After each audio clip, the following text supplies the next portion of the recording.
warahmatullahi wabarakatuh. Alhamdulillah, assalatu wassalamu ala rasulillah Sayyidina wa maulana Muhammad ibn Abdillah wa ala alihi wa sahbihi wa mawalah wa la hawla wa la quwwata illa billah, amma ba'du. Hadirin yang dimuliakan oleh Allah subhanahu wa ta'ala, di hari kiamat kelak Allah subhanahu wa ta'ala akan menghancurkan seluruh apa yang ada di muka bumi ini. Gunung-gunung besar, gedung-gedung bertingkat yang menjulang tinggi, serta pohon-pohon rindang, semua musnah, tak berbekas sedikit pun. Lalu kemudian Allah mengganti bumi ini dengan bumi lain yang berbeda. Sebagaimana dalam Al-Quran surat Ibrahim Allah berfirman, "Yauma tubaddalul ardu ghairal ardi was samawati wa barazu lillahil wahidil qahhar." Pada hari kiamat, pada hari ketika bumi diganti dengan bumi yang lain, begitu pula langit. Saat itu mereka, para makhluk, berkumpul di padang mahsyar untuk menghadap Allah Subhanahu wa ta'ala yang Maha Esa dan yang Maha Perkasa. Bumi yang baru dengan keadaan yang berbeda sama sekali, bumi yang rata serata-ratanya, tak ada tempat untuk berteduh, bersembunyi, apalagi berlari. Di saat itulah Allah Subhanahu wa ta'ala mengumpulkan seluruh makhluk, yang pertama hingga yang terakhir, manusia, jin, malaikat, dan binatang. Semua berkumpul di sebuah area tanah lapang yang maha luas, yang diistilahkan dengan padang mahsyar. Hanya Allah yang mengetahui betapa luasnya tempat tersebut. Lalu salah satu makhluk terbesar ciptaan Allah, yaitu matahari, yang saat ini berada di atas kita sekitar 94 juta mil, Allah Azza wa Jalla perintahkan dia, matahari, di hari itu untuk datang dan mendekat serta terus mendekat sampai jarak yang telah ditentukan, itu hanya 1 mil di atas kepala para penghuni padang mahsyar. Maka reaksi yang terjadi adalah kondisi panas yang sangat-sangat dahsyat, hingga para hamba Allah menderita banjir keringat. Bahkan sebagian dari mereka tenggelam dalam keringatnya sendiri. Mereka tidak bisa lari, bersembunyi, atau mencari tempat berteduh, sebab bumi telah rata dengan tanah dan tidak ada satupun tempat untuk berteduh. Dalam kondisi yang sangat mengerikan itu, ternyata ada para manusia yang mendapatkan keistimewaan dan perhatian spesial dari Allah Azza wa Jalla. Di saat kebanyakan mereka tersengat panasnya matahari yang mendidih, justru manusia-manusia istimewa itu mendapatkan naungan awan yang melindungi mereka dari sengatan sang surya, sehingga mereka merasa nyaman dan tentram di bawah naungan tersebut. Siapakah golongan yang amat beruntung itu? Ternyata mereka tidak satu jenis. Bahkan mereka terdiri dari berbagai golongan yang memiliki amal soleh yang berbeda-beda. Salah satunya adalah Ahlul Quran. Sebagaimana sabda Nabi besar Muhammad SAW, "Iqra'ul Quran fa innahu ya'ti yawmal qiyamah syafi'an li ashabihi. Yaqra'u az-Zahrawaini al-Baqarah wa surat Ali Imran fa innahuma ya'tiyan yawmal qiyamah ka'annahuma ghamamatani tuhajjani an ashabihima." Bacalah Al-Quran, sungguh ia akan datang pada hari kiamat memberi syafaat kepada orang yang rajin membacanya. Bacalah 2 surat yang bersinar terang, yaitu Al-Baqarah dan Ali Imran. Sungguh keduanya kelak di hari kiamat akan datang bagaikan 2 awan yang menaungi, membela orang-orang yang rajin membacanya. Hadis sahih diriwayatkan oleh Imam Muslim dari Abu Umanah Al-Bahili. Bukan hanya naungan saja yang diberikan kepada Ahlul Quran, para pencinta Quran, namun juga berbagai karunia spesial yang lainnya. Sebagaimana dalam hadis lain yang diriwayatkan oleh Abu Hurairah radhiyallahu anhu dari Nabi Muhammad sallallahu alaihi wasallam, beliau bersabda, "Yaji'ul Qur'an yaumil qiyamah fayaqulu ya Rabbi khallihi fayalbasu tajal karamah, thumma yaqulu ya Rabbi zidhu fayalbasu hullatal karamah, thumma yaqulu ya Rabbi irda anhu fayarda anhu, fayuqalu lahu iqra warqa wa yuzadu bi kulli ayatin hasanah." Nabi bersabda, Al-Quran akan datang pada hari kiamat seraya berkata, "Wahai Rabb, Perhiasilah dia, manusia yang rajin membaca Al-Quran, maka dipasanglah di kepalanya mahkota kemuliaan. Kemudian Al-Quran berkata kembali, ya Allah, tambahkanlah karunia lain kepadanya, maka dikenakanlah padanya jubah kemuliaan dari surga. Al-Quran masih memohon, ya Rabbi, ridhoilah dia, kata Al-Quran. Maka Allah pun meridhoinya. Lalu dikatakan kepadanya, bacalah, iqra wartaqi, bacalah dan teruslah naik ke derajat yang lebih tinggi lagi di surga. Kemudian ditambahkan pahala atas setiap ayat yang dibacanya. Hadis riwayat Imam Tirmidzi. Namun untuk mendapatkan keberkahan daripada Al-Quran di dunia dan syafaat Al-Quran kelak di akhirat, cukupkah kita hanya dengan membacanya? Untuk mendapatkan jawabannya, maka perlu dikumpulkan dalil-dalil dari hadis Nabi Muhammad SAW. Berikut keterangan para ulama dan dalil. Setelah dilakukan, maka bisa disimpulkan bahwa untuk mendapatkan syafaat Al-Quran perlu ditempuh sekurang-kurangnya 4 langkah untuk mendapatkan syafaat Al-Quran kelak di akhirat dan keberkahan Al-Quran di dunia ini. Yang pertama adalah belajar membaca Al-Quran dengan benar. Kalau kita belum lancar, maka kita bisa belajar melalui metode Iqra, metode Umi, atau metode-metode yang lain untuk membaca Al-Quran. Karena orang yang belajar Al-Quran, sungguh dia akan menjadi orang yang mulia di hadapan Allah. Belum bisa Al-Quran, tapi mau belajar Al-Quran, maka dia akan dijadikan orang terbaik. Sebagaimana dalam hadis Nabi mengatakan bahwasanya khairukum man ta'allama al-Qur'an wa 'allamahu. Sebaik-baik kalian adalah orang yang mau belajar Al-Qur'an dan mengajarkannya kepada orang lain. Itu Al-Qur'an. Sungguh luar biasa Al-Qur'an. Orang yang belum hafal 1 ayat pun dari Al-Quran, orang yang masih gagap dalam membaca Al-Quran, orang yang belum mengenal huruf Al-Quran tapi mau belajar Al-Quran, maka dia diangkat derajatnya setinggi-tingginya oleh Allah menjadi khairukum man ta'allama Al-Quran, menjadi orang yang terbaik di hadapan Allah Subhanahu wa taala. Apalagi orang yang mengajarkannya, apalagi orang yang sudah mahir dalam Al-Quran dan terus belajar dan mengajarkan Al-Quran. Jadi yang pertama adalah belajar membaca Al-Quran dengan benar. Tidak belajar hanya dengan otodidak, karena Al-Quran tidak bisa belajar dengan otodidak, tidak bisa dipelajari dengan otodidak, harus melalui guru. Karena Al-Quran diturunkan oleh Allah melalui malaikat Jibril kepada Nabi Muhammad.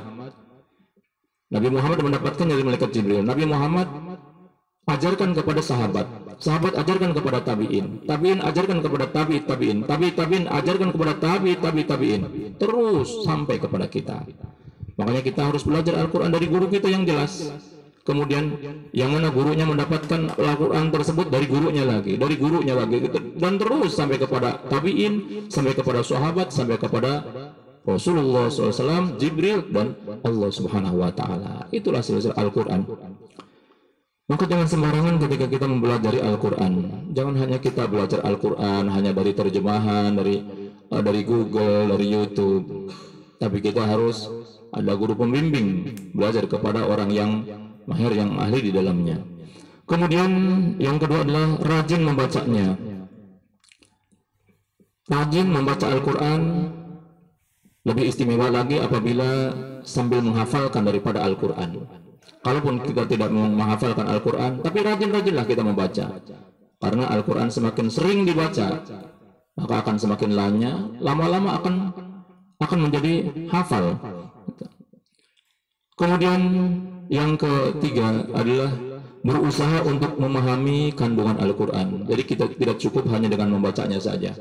Baca tiap hari, siang, malam, sore, pagi, kita baca Al-Quran.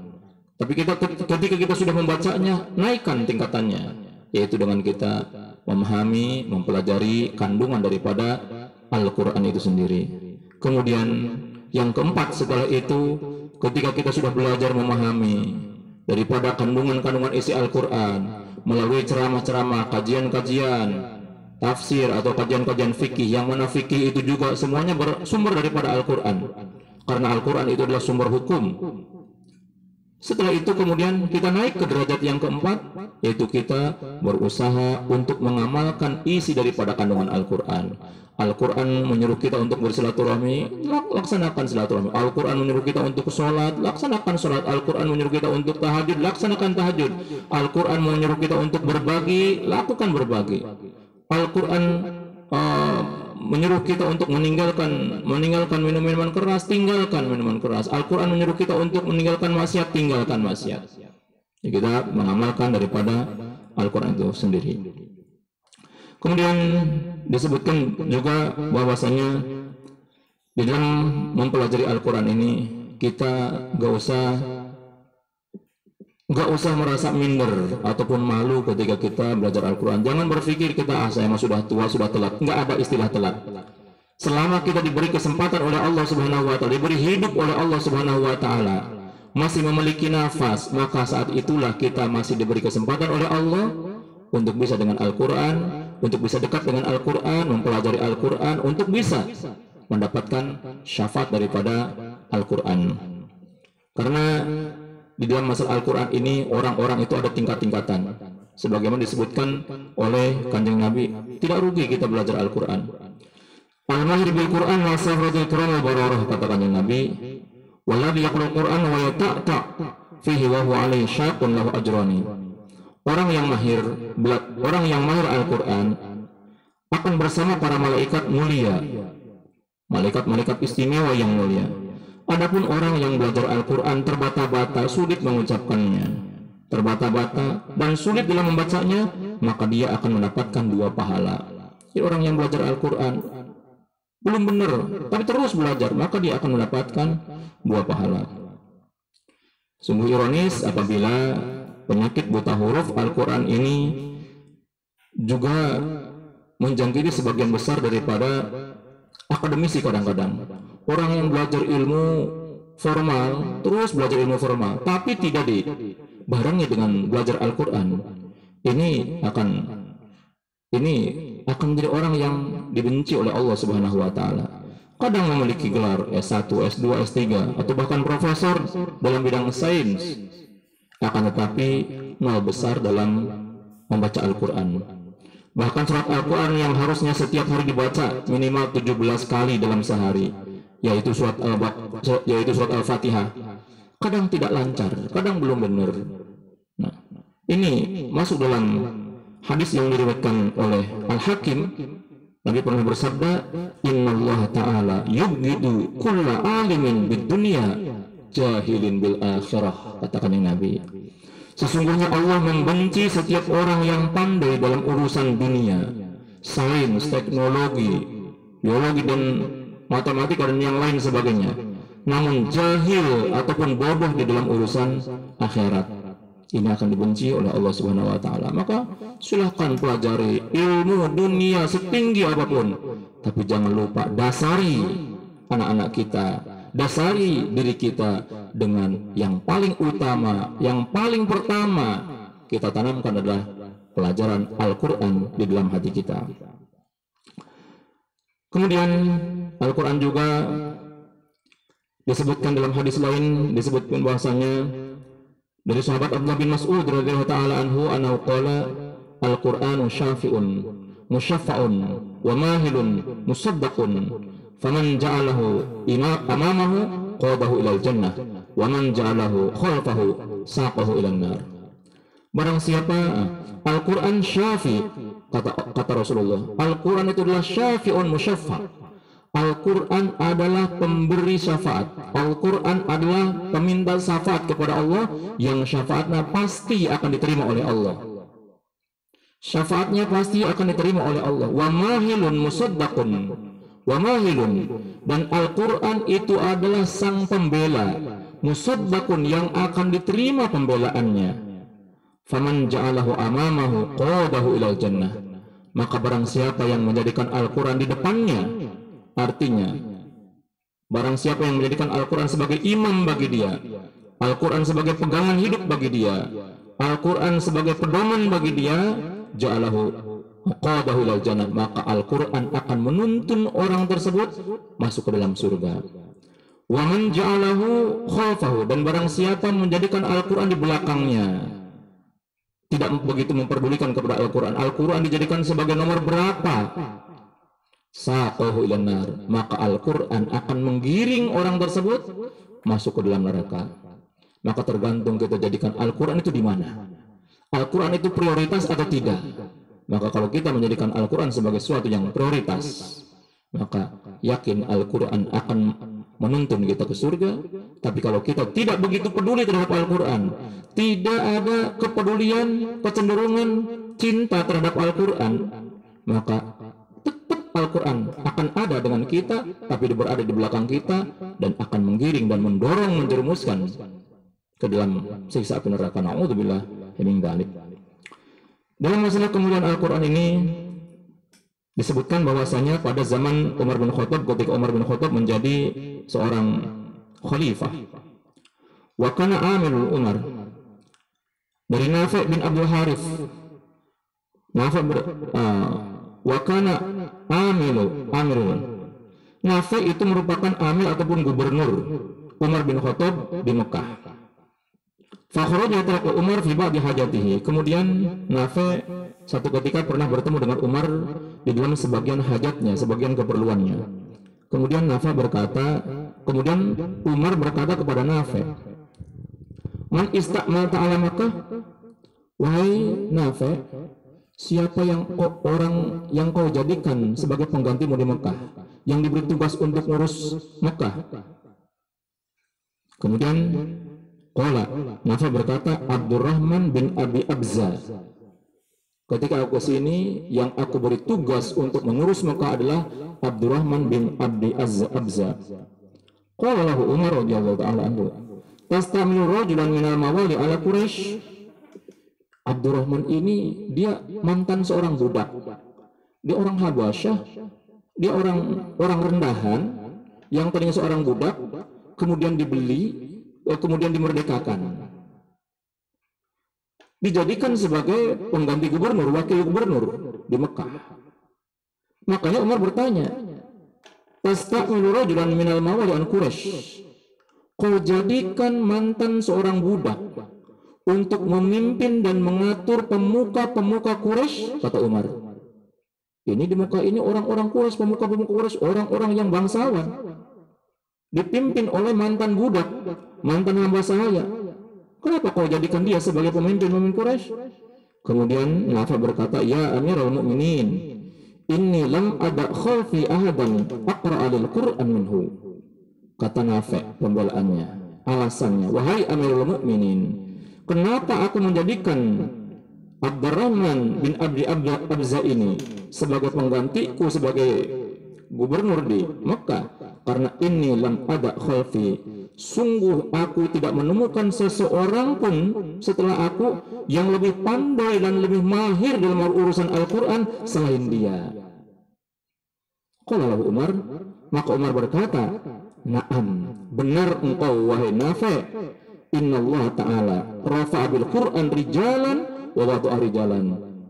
Benar engkau wahai Nafi', sesungguhnya Allah telah mengangkat orang-orang dengan Al-Quran, dengan kemuliaan Al-Quran, dan Allah telah merendahkan sebagian orang dengan Al-Quran.